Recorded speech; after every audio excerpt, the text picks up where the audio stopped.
कर्नाटक में सिद्धारमैया के इस्तीफे के बाद डीके शिवकुमार मुख्यमंत्री बनने जा रहे हैं, लेकिन उनके सामने 40 साल पुराना राजनीतिक इतिहास बदलने की चुनौती होगी। कांग्रेस चाहती है कि वह 2028 चुनाव में पार्टी को दोबारा सत्ता दिलाए। जातीय समीकरण, सिद्धारमैया की सक्रिय मौजूदगी और भाजपा का दबाव उनकी राह मुश्किल बना सकता है। राहुल गांधी के लिए भी कर्नाटक की यह सत्ता सबसे अहम राजनीति प्रयोग बन चुकी है, इसलिए डीके शिवकुमार का कार्यकाल कांग्रेस के भविष्य की दिशा तय कर सकता है। नमस्कार, मैं रजनी चौबे और आप देख रहे हैं न्यूज़ 18 का डिजिटल प्लेटफॉर्म। कर्नाटक की राजनीति में सत्ता परिवर्तन सिर्फ एक चेहरा बदलने की कहानी नहीं रही है, यह कांग्रेस के भविष्य की सबसे बड़ी परीक्षा बन चुकी है।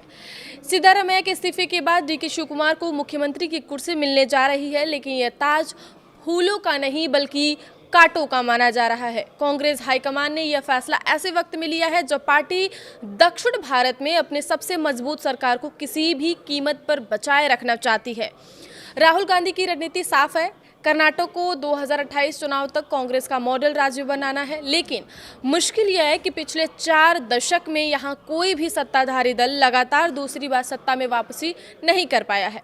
ऐसे में शिवकुमार के सामने सिर्फ सरकार चलाने की चुनौती नहीं होगी, बल्कि उन्हें इतिहास बदलने की जिम्मेदारी भी निभानी होगी।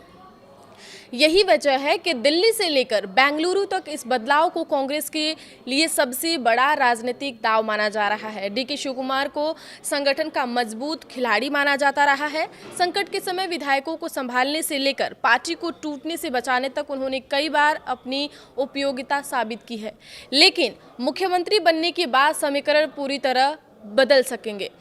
अब उन्हें विपक्ष के साथ साथ अपनी ही पार्टी के भीतर असंतोष को भी साधना होगा।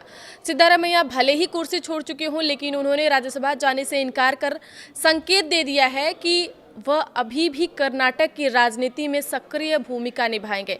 इसका मतलब साफ है कि शिवकुमार को हर फैसले में राजनीतिक संतुलन बनाकर चलाना होगा। कांग्रेस के लिए सबसे बड़ी चिंता यह भी होगी कि अगर जातीय समीकरण बिगड़े तो भाजपा और जेडीएस इसका बड़ा फायदा उठा सकती है। कर्नाटक में पिछले 40 दशकों से कोई भी सरकार लगातार दूसरी बार पूर्ण बहुमत के साथ सत्ता में नहीं लौटी है। कांग्रेस ऐसा चाहती है कि डीके शिवकुमार इस मिथक को तोड़े। पार्टी का ऐसा मानना है कि उनकी आक्रामक शैली और संगठन पर पकड़ आगामी चुनाव में फायदा दिला सकती है, लेकिन यह राह आसान नहीं होगी, क्योंकि सत्ता विरोधी लहर को रोकना सबसे मुश्किल काम माना जाता है।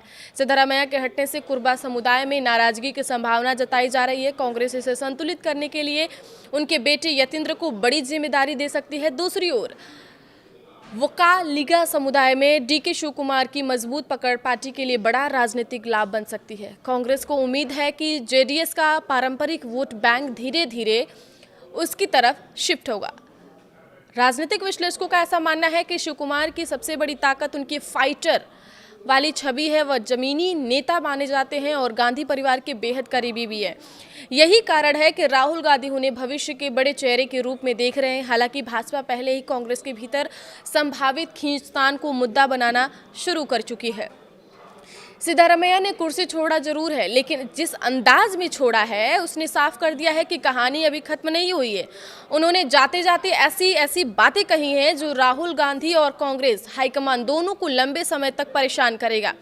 सिद्धारमैया ने कहा, मैं दिल्ली नहीं जा रहा, राज्यसभा भी नहीं जाऊंगा, राजनीति भी नहीं छोड़ूंगा। ये 3 लाइनें नहीं, गांधी फैमिली के फरमान का जवाब है। मैसेज है कि आपने दबंगई दिखाते हुए जगह तो खाली करा ली, लेकिन मैं कहीं जाने वाला नहीं। यह सीधा संदेश है कि मैं झुका हूँ, टूटा नहीं हूँ।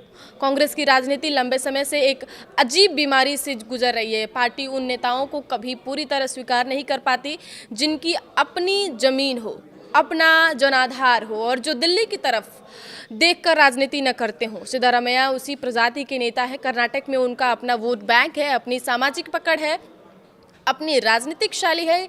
वे उन नेताओं में नहीं है जो सिर्फ हाईकमान के भरोसे चुनाव जीतते हैं, और शायद यही बात दिल्ली को हमेशा असहज करती रही है। आगे की खबरों के लिए आप बने रहिए न्यूज़ 18 के साथ। धन्यवाद।